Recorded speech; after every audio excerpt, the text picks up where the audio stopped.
Hello friends, welcome back to Nikhil's Biology.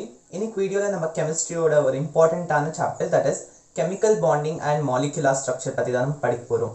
So இது வந்து பாத்தீங்கன்னா ரொம்பவே important chapter and ரொம்பவே interesting chapter ன்னு சொல்லலாம். And இது வந்து பாத்தீங்கன்னா உங்களோட பேஸா or foundation இருக்கும். எதுக்குன்னு பாத்தீங்கன்னா inorganic chemistry ஓட base வந்துட்டு நம்மளோட chemical bonding and molecular structure chapter and periodic table. இந்த ரெண்டு chapter நீங்க தரோவா படிச்சீங்கன்னா you can master inorganic chemistry. So organic chemistry இதோட ரோல் வந்து இருக்கு. மினிமம் இந்த சாப்டர்ல இருந்து எவ்ரி இயர் நீட்ல பாத்தீங்கன்னா 4 to 6 questions வந்து வருது. Not in the manner of இந்த சாப்டர் மூலமாவே வருது இல்ல. In terms of inorganically கேக்குறாங்க and in terms of organically இந்த சாப்டர் வந்து கேக்குறாங்க. So இன்னைக்கு வந்து just ஒரு introductory வீடியோவா இருக்க போகுது. இதுல நம்ம என்ன படிக்க போறோம்னு பாத்தீங்கன்னா ஃபர்ஸ்ட் வந்து பாண்டிங் என்னன்னு தெரிஞ்சுக்க போறோம். atoms or moleculesல பாண்டிங் என்னன்னு தெரிஞ்சுக்க போறோம். Next we are going to understand types of bonds. அதுக்கப்புறமா பாத்தீங்கன்னா லெவிஸ் ரூல் வந்து பார்க்க போறோம். So Kossel and Lewis rule வந்து இருக்கு. ஸோ அது அவங்க வந்து எப்படி எக்ஸ்பிளைன் பண்றாங்க ஆட்டமோட ஸ்டெபிலிட்டி ஆர் மாலிக்யூல்ஸ் ஃபார்ம் ஆகுது இல்லையா அதோட ஸ்டெபிலிட்டியை வந்து எப்படி எக்ஸ்பிளைன் பண்றாங்க. நெக்ஸ்ட் ஆக்டேட் ரூல் வந்து எப்படி ஆட்டம்ஸோட ஸ்டெபிலிட்டி எக்ஸ்பிளைன் பண்ணுறதை தான் நம்ம இன்னைக்கு வீடியோவில் பார்க்க போறோம். Let's begin the video. Bonding என்னன்னு தெரிஞ்சுக்கலாம். Bonding is nothing but the attractive forces between the constituents ன்னு சொல்றாங்க according to NCERT line. So bonding என்னன்னு பாத்தீங்கன்னா இங்க ஒரு பர்టిక్యులர் ஆட்டம் இருக்கு, இங்க இன்னொரு பர்టిక్యులர் ஆட்டம் இருக்கு. சோ இது ரெண்டு ஆட்டம்ஸ் நடுவுலயும் பாத்தீங்கன்னா ஒரு அட்ராக்டிவ் ஃபோர்ஸ் இருக்கு. இந்த அட்ராக்டிவ் ஃபோர்ஸ் தான் என்ன ஆகுதுன்னு பாத்தீங்கன்னா இந்த ரெண்டு ஆட்டம்க்கு நடுவுல ஒரு பாண்டா இருக்கு. இந்த பாண்ட் வந்து ஃபார்ம் ஆகிறதுக்கும் எனர்ஜி வந்து தேவைப்படும், அதை பிரேக் பண்றதுக்கும் பாத்தீங்கன்னா எனர்ஜி வந்து தேவைப்படும். That is general thing. So இந்த அட்ராக்டிவ் ஃபோர்ஸால தான் பார்த்தீங்கன்னா டிஃப்ரெண்ட் ஆட்டம்ஸ் வந்து பைண்ட் ஆகுது. அந்த டிஃப்ரெண்ட் ஆட்டம்ஸ் பைண்ட் ஆகிறதால தான் பார்த்தீங்கன்னா டிஃப்ரெண்ட் காம்பவுண்ட்ஸ் வந்து ஃபார்ம் ஆகுது.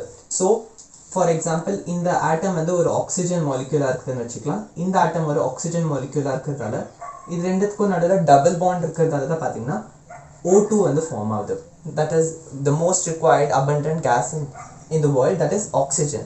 நெக்ஸ்ட் நைட்ரோஜன் இதை விட abundant ஆனது. இங்கே ஒரு நைட்ரோஜன் ஆட்டம் இருக்குது and again இங்க ஒரு நைட்ரோஜன் ஆட்டம் இருக்கு. But they get some attraction. அந்த அட்ராக்டிவ் ஃபோர்ஸை பார்த்தீங்கன்னா ஒரு ட்ரிபிள் பாண்ட் வந்து ஃபார்ம் ஆகும். ஒரு பாண்ட்ல எவ்வளோ எலக்ட்ரான்ஸ் இருக்கும்னு பார்த்தீங்கன்னா 2 எலக்ட்ரான்ஸ் வந்து இருக்கும். ஸோ இது ஒரு எலக்ட்ரான், இது ஒரு எலக்ட்ரான், இது ஒரு எலக்ட்ரான், இது ஒரு எலக்ட்ரான், இது ஒரு எலக்ட்ரான், இது ஒரு எலக்ட்ரான். 1 2 3 4 5 6 ஆச்சு. ஸோ ஆக்டேட் ரூல்ல நம்ம வந்து 8 இருந்தால் தான் ஸ்டேபிள்னு நம்ம தெரிஞ்சுக்குவோம். Other 2 electrons will be this side. 1 2 3 4 5 6 7 8 1 2 3 4 5 6 7 8. So இந்த மாதிரி தான் பார்த்தீங்கன்னா ஒரு நைட்ரோஜன் மாலிக்யூல் வந்து நம்மளோட அட்மாஸ்பியரில் ப்ரெசென்ட்டாக இருக்கும். லேட்டர் ஆன் இந்த சாப்டரில் வந்து நம்ம நிறைய தியரிஸை படிப்போம். VSEPR theory, VBT theory, molecular orbital theory, MOT தியரின்னு நம்ம சொல்லுவோம் இல்லையா. தே ஆல் வில் எக்ஸ்பிளைன் எப்படி ஒரு பாண்ட் நடந்துச்சுன்னா அந்த ஆட்டம் வந்து நம்மளோட ஸ்பேஸில் எப்படி அது வந்து ஓரியன்டாக இருக்குது, எப்படி அதோட ஸ்டெபிலிட்டியை அச்சீவ் பண்ணுதுன்றது தான் பேசிக்காக நம்ம இந்த சாப்டரில் படிக்க போகிறோம். ஒரு மாலிக்யூல் எப்படி இருக்குது, எப்படி அது ஸ்டெபிலிட்டி அடைஞ்சிச்சு அண்ட் அந்த ஸ்டெபிலிட்டியாக இருக்கும்போது எந்த ஸ்ட்ரக்சரில் இருக்குது அதை தான் நம்ம தெரிஞ்சுக்க போகிறோம். இப்போ நம்ம பாண்டிங் பற்றி தெரிஞ்சுக்கிட்டோம். ஒரு அட்ராக்டிவ் ஃபோர்ஸ் தான் பார்த்தீங்கன்னா பாண்டிங்.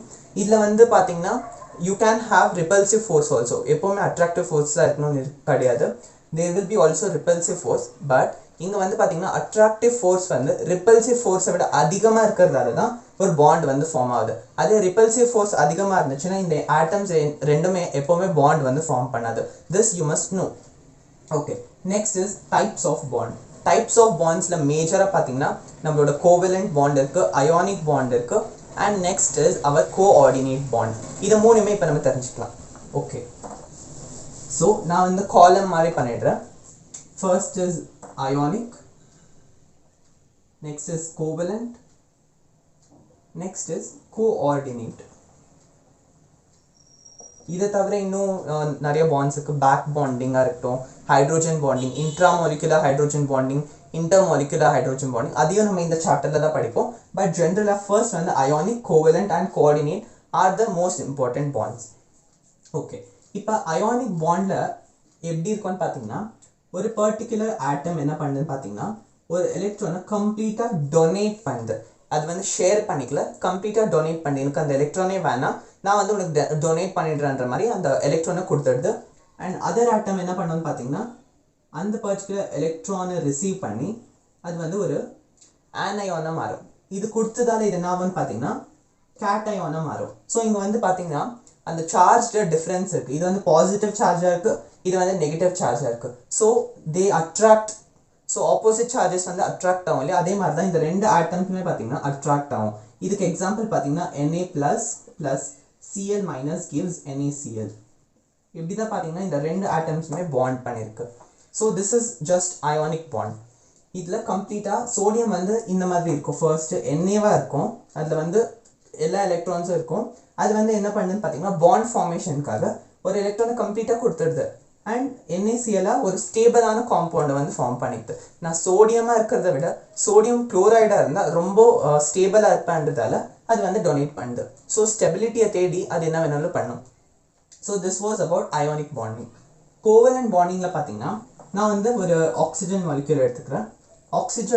ஆக்சிஜனோட வேலன்ஸ் ஷெல் எலக்ட்ரான்னா ஒரு ஆக்சிஜன் மாலிக்யூல் இருக்குன்னா ஃபர்ஸ்ட் ஒரு ஆர்பிட் இருக்கும், அதுக்கப்புறம் இன்னொரு ஆர்பிட் இருக்கும். ஸோ இதில் வந்து 1 2 எலக்ட்ரான்ஸ் இருக்கும். இந்த ஆர்பிட்டில் பார்த்தீங்கன்னா 1 2 3 4 5 6 இருக்கும். 1 2 3 4 5 6 7 8 எலக்ட்ரான்ஸ் இருக்கும். பட் வேலன்ஸ் ஷெல் எலக்ட்ரான்ஸ்னா அவுட்டர் மோஸ்ட் ஷெல் இருக்கிற எலக்ட்ரான்ஸ் மட்டும் தான் பார்த்தீங்கன்னா வேலன்ஸ் ஷெல் எலக்ட்ரான்ஸ் நம்ம சொல்லுவோம். ஸோ இங்கே 6 இருக்கு. ஸோ 1 2 3 4 5 6. ஸோ இதை வந்து லிவிஸ் ஸ்ட்ரக்சரை நம்ம சொல்லுவோம். லிவிஸ் ஸ்ட்ரக்சரை நம்ம நெக்ஸ்ட் வீடியோவில் பார்க்கலாம். அதோட ரூல்ஸ் என்ன, சென்ட்ரல் ஆட்டம் என்ன, எது அதெல்லாம் பார்க்கலாம். பட் இங்கே இப்போதைக்கு ஆக்சிஜனுக்கு 6 எலக்ட்ரான்ஸ் இருக்கு அவுட்டர் மோஸ்ட் ஷெல்ல ஆர் வேலன்ஸ் ஷெல்ல 1 2 3 4 5 6. இப்போ இந்த ரெண்டு ஆட்டம்ஸுமே பார்த்தீங்கன்னா அது வந்து ஸ்டேபிள் ஆகணும். ஆக்டெட் ஃபார்ம் பண்ணிங்கன்னா நான் ஸ்டேபிளாக இருப்பேன்னு தெரியும். அதனால இந்த ஆக்சிஜன் என்ன பண்ணணும்னு பார்த்தீங்கன்னா இதோட ரெண்டு எலக்ட்ரான்ஸை இங்கே இருக்கும். So what they do is they form a bond. ஒரு அட்ராக்டிவ் ஃபோர்ஸால் இந்த மாதிரி பாண்ட் ஃபார்ம் பண்ணிக்கும் and they become a O2 molecule. இப்போ இந்த ஆட்டமை விட்டுருங்க, இதை மட்டும் கவுண்ட் பண்ணுங்க. 1 2 3 4 5 6 7 8 டோட்டலாக 8 எலக்ட்ரான்ஸ் இருக்கு. ரொம்பவே ஸ்டேபிள் ஆயிடுச்சு. நெக்ஸ்ட் இந்த ஆட்டமை இப்போ கன்சிடர் பண்ணுறது வேணா 1 2 3 4 5 6 7 8. ஸோ இந்த ஆட்டமுக்கு பார்த்தீங்கன்னா 8 எலக்ட்ரான்ஸ் இருக்கு, இந்த ஆட்டமுக்கு பார்த்தீங்கன்னா 8 எலக்ட்ரான்ஸ் இருக்கு. ஸோ இந்த 4 எலக்ட்ரான்ஸ் ஆர் இந்த ரெண்டு பாண்டை ரெண்டு ஆட்டம்ஸுமே பார்த்தீங்கன்னா ஷேர் பண்ணிட்டு இருக்கு. ஒரு எலக்ட்ரானை கம்ப்ளீட்டாக கொடுக்கல, ஒரு எலக்ட்ரானை கம்ப்ளீட்டாக வாங்கல. தேர் ஜஸ்ட் ஷேரிங். நீ என்னோட 2 எலக்ட்ரான் எடுத்துன்னு உன்னோட ஆக்டேட் கம்ப்ளீட் பண்ணிக்கோ, நான் உன்னோட 2 எலக்ட்ரான் எடுத்து ஆக்டேட்டை கம்ப்ளீட் பண்ணிக்கிறேன். நம்ம வந்து கம்ப்ளீட்டாக ஆக்டேட்டை நிஜமாக கம்ப்ளீட் பண்ணல, பட் பார்க்குறவங்களுக்கு நான் வந்து ஆக்டேட் கம்ப்ளீட் பண்ணிட்டேன், நான் வந்து ஒரு ஸ்டேபிள் மாலிக்யூலாக இருக்கிறேன், இந்த மாதிரி போர்ட்ரே பண்ணுவாங்க. So that is how covalent bond works. They just share their electrons. கம்ப்ளீட்டாக டொனேட் பண்ண மாட்டாங்க, கம்ப்ளீட்டாக வித்ட்ராவும் பண்ண மாட்டாங்க. They just keep on sharing their electrons. Next coming to coordinate bond. Coordinate bond நான் வந்து இப்போ just சிம்பிளாக தான் எக்ஸ்பிளைன் பண்ணுறேன். கோஆர்டினேஷன் காம்பவுண்ட்ஸ் நம்ம படிக்கும்போது we will see what are ligands, what are different ligands எல்லாம் இருக்கும், அது எல்லாமே எப்படி ஃபார்ம் பண்ணுது அண்ட் சென்ட்ரல் ஆட்டம் என்ன அதெல்லாம் பார்க்கலாம். ஜென்ரலாக கோஆர்டினேட் பாண்ட் வந்து சிம்பிளாக நான் எக்ஸ்பிளைன் பண்ணோன்னா A என்ற ஒரு ஆட்டம் இருக்குது, B என்ற இன்னொரு ஆட்டம் இருக்குது. இங்கே வந்து ஒரு எலக்ட்ரானை கொடுக்குது, இங்கே வந்து ஜஸ்ட் ஷேர் பண்ணுது. இங்கே கோஆர்டினேட் பாண்டை ஒரு பேர் ஆஃப் எலக்ட்ரான், பேர் ஆனால் ரெண்டுன்னு அர்த்தம், பேர் ஆஃப் எலக்ட்ரான்ஸை ஷேர் பண்ணிச்சுன்னா அதை வந்து நம்ம கோஆர்டினேட் பாண்டுன்னு நம்ம சொல்லுவோம். ஸோ ஏக்கு வந்து 2 எலக்ட்ரான்ஸ் இருக்கிறத கம்ப்ளீட்டாக டொனேட் பண்ணிடும். ஒரு பேர் ஆஃப் எலக்ட்ரான்ஸை கம்ப்ளீட்டாக டொனேட் பண்ணிச்சுன்னா அதை வந்து அங்கே கோஆர்டினேட் பாண்ட் வந்து ஃபார்ம் ஆகும். ஸோ இந்த மாதிரி ஆரோ மார்க் டுவர்ட்ஸ் த ஆட்டம், எந்த ஆட்டம் தருமோ அதுக்கு டுவர்ட்ஸாக மார்க் வந்து ஆரோ மார்க்கு ரெப்ரசென்ட் பண்ணுவோம். That is a coordinate bond is form. So கம்ப்ளீட்டாக பேர் ஆஃப் எலக்ட்ரானை நம்ம ட்ரான்ஸ்ஃபர் பண்ணுறோம். This was the types of bond. Ionic பாண்டில் டொனேஷன் ஆஃப் எலக்ட்ரான்ஸ், கோவலன்ட் பாண்டில் sharing of electrons and coordinate பாண்டில் பார்த்தீங்கன்னா கம்ப்ளீட் எலக்ட்ரான் பேரே நம்ம வந்து ட்ரான்ஸ்ஃபர் பண்ணிடுறோம். ஜெனரலாக இது ரெண்டுமே பார்த்தீங்கன்னா ஸ்ட்ராங்காக இருக்கும். Covalent bond will be bit weak. Okay, next is Lewis rule. Lewis என்றவர் என்ன சொல்கிறாங்கன்னா ஒரு ஆட்டம் எப்படி ஸ்டேபிள் ஆகுதுன்னு பார்த்தீங்கன்னா அந்த ஆட்டம் கிட்ட இருக்கிற நோபல் கேஸ் இருக்கும் இல்லையா, அதோட கான்ஃபிகரேஷன் அட்டைன் பண்ணிச்சுன்னா it is called a stable மாலிக்யூல்னு சொன்னார். ஸோ ஃபார் எக்ஸாம்பிள் ஹைட்ரோஜன், அதுக்கப்புறமா ஹீலியம். ஹீலியமோட கான்ஃபிகரேஷன் பார்த்தீங்கன்னா 1s2, ஆனால் ஹைட்ரோஜன் பார்த்தீங்கன்னா 1s1. Lewis rule, according to Lewis rule, இந்த ஆட்டம் நியரஸ்ட் நோபல் கேஸோட கான்ஃபிகரேஷன் என்ன இருக்கோ அதை அட்டைன் பண்ணிச்சுன்னா இந்த மாலிக்யூல் ஸ்டேபிள்னு சொன்னார். அதாவது இப்போ 1s1ல இருந்து 1s2 இந்த ஹைட்ரோஜன் ஆட்டம் மாறுச்சுன்னா it will be called as a stable molecule. இது எப்படி அட்டைன் பண்ணுன்னு பார்த்தீங்கன்னா ஒரு ஹைட்ரோஜன் ஆட்டம் 1s1ல இருக்கு, இன்னொரு ஹைட்ரோஜன் ஆட்டம் 1s1ல இருக்கு. What they do, they both share the bond வந்து ஃபார்ம் பண்ணுறாங்க அண்ட் இது ரெண்டுமே ரிசல்ட் ஆகிட்டு 1s2 மாறிடுறாங்க. So now H2 is dihydrogen நம்ம சொல்லுவோம் H2 it is a stable compound. இதுதான் லெவிஸோட ரூல். லெவிஸ் என்ன சொன்னாருன்னு பார்த்தீங்கன்னா நியரஸ்ட் நோபல் கேஸ் எது இருக்கோ அதோட கான்ஃபிகரேஷன் நீங்கள் ஆக்டேட் கிடையாது, ஆக்டேட் அட்டைன் பண்ண இங்கே வந்து ஆக்டேட்டே இல்லை பாருங்க. ஸோ 1-2 எலக்ட்ரான்ஸ் தான் இருக்குது. இது வந்து டியூயட்னு நம்ம சொல்லுவோம். டியூயட் கான்ஃபிகரேஷன் தான் அட்டைன் பண்ணியிருக்காங்க. So but then also they are stable right. அதாவது நியரஸ்ட் நோபல் கேஸ் கிட்ட இருக்கிற கான்ஃபிகரேஷன் நீங்கள் அட்டைன் பண்ணிங்கன்னா நீங்கள் வந்து ஸ்டேபிள் ஆகிடுவீங்க. This was about Lewis rule. Next octet rule என்ன சொல்கிறாங்கன்னா according to octet rule ஒரு ஆக்சிஜன் ஆட்டம் இருக்குன்னா அதுக்கு வந்து வேலன்ஸ் ஷெல்ல 6 எலக்ட்ரான்ஸ் இருக்கு. பட் அது வந்து எப்போ ஸ்டேபிள் ஆகுதுன்னு பார்த்தீங்கன்னா இன்னொரு ஆக்சிஜன்ல இருந்து அதுக்கு 2 எலக்ட்ரான் ஷேர் பண்ணிட்டு பார்த்தீங்களா அப்போதான் அது வந்து ஸ்டேபிள் மாலிகுலா நம்ம கன்சிடர் பண்ணுறோம். ஸோ 8 எலக்ட்ரான்ஸ் வேலன்ஸ் ஷெல்ல இருந்துச்சுன்னா அந்த ஆட்டம் வந்து ஸ்டேபிள்னு இவர் சொன்னார். And most of the atoms followed that. But இதோட எக்ஸெப்ஷன்ஸும் இருக்குது அண்ட் லிமிடேஷன்ஸும் இருக்குது. இதை வந்து நம்ம நெக்ஸ்ட் வீடியோவில் பார்க்கலாம். I hope octet rule, Lewis rule, types of bond and bonding வந்து உங்களுக்கு புரிஞ்சுக்கோன்னு நினைக்கிறேன். இந்த வீடியோ உங்களுக்கு பிடிச்சிருந்துச்சுன்னா லைக் பண்ணுங்கள். இதே மாதிரி வீடியோஸ் வேணும்னா நிக்கில்ஸ் பயாலஜிக்கு சப்ஸ்கிரைப் பண்ணிக்கோங்க. தேங்க்யூ.